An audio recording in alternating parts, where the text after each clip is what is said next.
kung kalooban niya.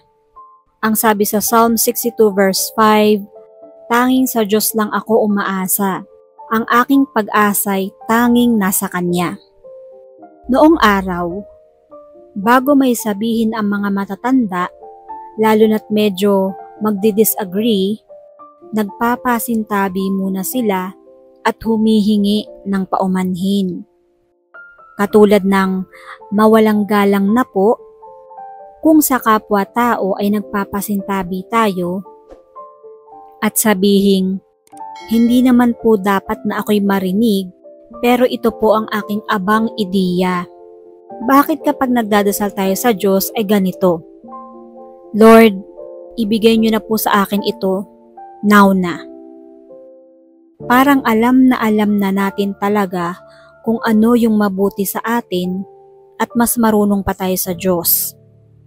Dapat ang dasal ay, Lord, kung kalooban niyo po sana at kung mabuti sa akin ito, pero kung hindi po, kayo pa rin ang masunod.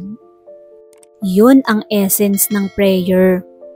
Kung sinabi mo sa nanay mo na ibili niyo naman ako ng cellphone, di alam na ng nanay na kailangan o gusto mo ng cellphone. Araw-araw ba yun? At yun na lang ang topic mo tuwing haharap ka sa nanay mo? Baka wala pang pambili o pinag-iipunan pa kaya hindi ka pa ibinibili. O nabalitaan niyang napakaraming kabataang nasasaksak ng snatcher dahil sa cellphone. At hinihintay niya na yung cellphone na ang battery ay kasing laki ng baterya ng kotse para mahirap ma-snatch. O baka naman nabalitaan ng iyong nanay ang nakukuhanan ng cellphone ng mga snatcher at minsan pa nga ay sinasaktan. Kaya ang ginagawa ng nanay mo ay hinihintay muna niya na yung cellphone na ang battery ay kasing laki ng baterya ng kotse para mahirap ma-snatch. Nakakatawa pero may sense. Isa lang itong metaphor ng ating kwento. Dapat din nating pakaisipin kung bakit minsan hindi ibinibigay ang ating mga panalangin. Number 1, maaaring hindi natin deserve yan. Hindi para sa atin. Pangalawa, it's not our time yet. Hindi pa time para tanggapin natin ang sagot sa panalangin na yon.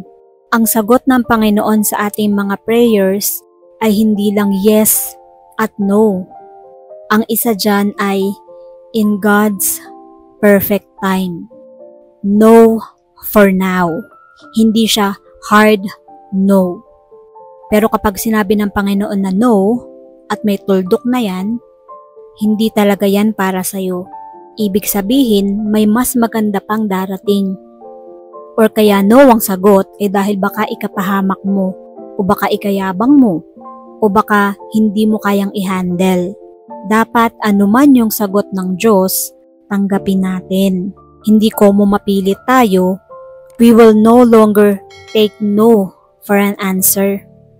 Let us wait upon the Lord and trust in Him. Let God move in His time and in His way.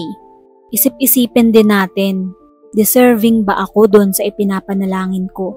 Nagawa ko na ba ang lahat ng kaya kong gawin bago ko sabihin, Lord, ikaw na po ang bahala.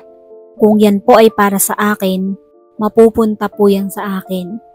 If your answer is yes, no, or not yet, or in your time, then I will wait with a grateful heart. God bless us all.